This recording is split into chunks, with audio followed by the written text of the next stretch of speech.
وہ 65 میں تو داتا صاحب بم پکڑنے آئے تھے، چھوٹے مرزا صاحب کہتے ہیں 72 میں کہ نہیں، اس میں 71 میں نہیں آئے۔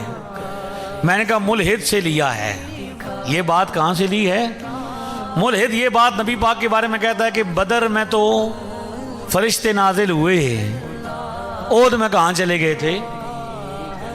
وہ نبی پاک کے بارے میں کہتے ہیں، عیسیٰ علیہ السلام کے بارے میں کہتے ہیں کہ بھئی تمہارے نبی خود مردے زندہ کرتے تھے لیکن خود فوت ہو جاتے ہیں۔ آج کا منکر کہتا ہے چھوٹے مرزا صاحب کو کہ چھوٹے چھوٹے ساتھی کہتے ہیں کہ بابے خود مردے زندہ کرتے تھے لیکن خود کیا تھے؟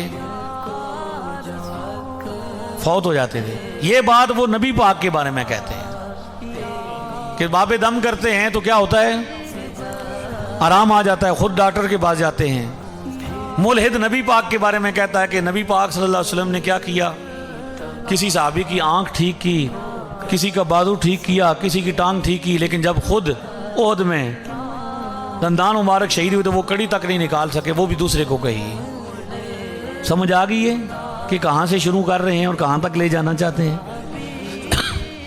لہٰذا ہم تو کہتے ہیں کہ اللہ کے ولی داتا صاحب کی بات، یہ جہاں پہ ملحد کیا لگاتا ہے؟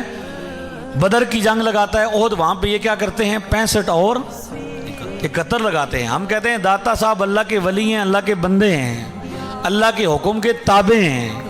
آپ سے کل کوئی کافر پوچھے کہ اللہ کس کی حکم کے تابع ہے، ہمیں تانا دیتے ہو نعوذ باللہ کہ تمہارے بزرگوں پر لعنت ہو کہ تمہارے حرم میں جو ہے وہ وہابی ہیں، وہ تمہارے وہاں پہ قابض ہیں، تو کیا مسلمانوں کو تانا دو گے کہ مسجد اقصی میں کون قابض ہے؟ یہودیوں کے قبضے میں ہے۔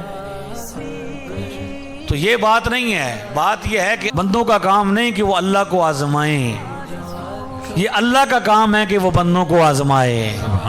کبھی وہ ولی کی کرامت ظاہر کرنے کے لیے، نبی کی شان ظاہر کرنے کے لیے معجزہ بھی دکھا دیتا ہے اور کرامت بھی دکھا دیتا ہے، اور کبھی آزما بھی لیتا ہے۔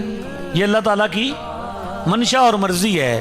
ہم اللہ کو اپنے تابع نہیں کر سکتے، اللہ کے تابع ہونا ہے۔ ہم نے اللہ کے حکم کے، رب کو آرڈر نہیں دینا کہ تو دکھا، رب سے یہ عرض کرنی ہے کہ یا اللہ تو کرم فرما، تیری مرضی ہے، تو علی کل شیء قدیر ہے، تو جب چاہے جو کر۔ تو ولیوں کی کرامت اللہ کے حکم کے تابع ہے، جب چاہتا ہے۔ آج بھی غیر معمولی باتیں ہوتی ہیں کہ نہیں ہوتی؟ روٹین سے ہٹ کر جہاز سے گر کر بندہ بچ جاتا ہے گاڑی میں، تو یہ کیا کرامت نہیں ہے؟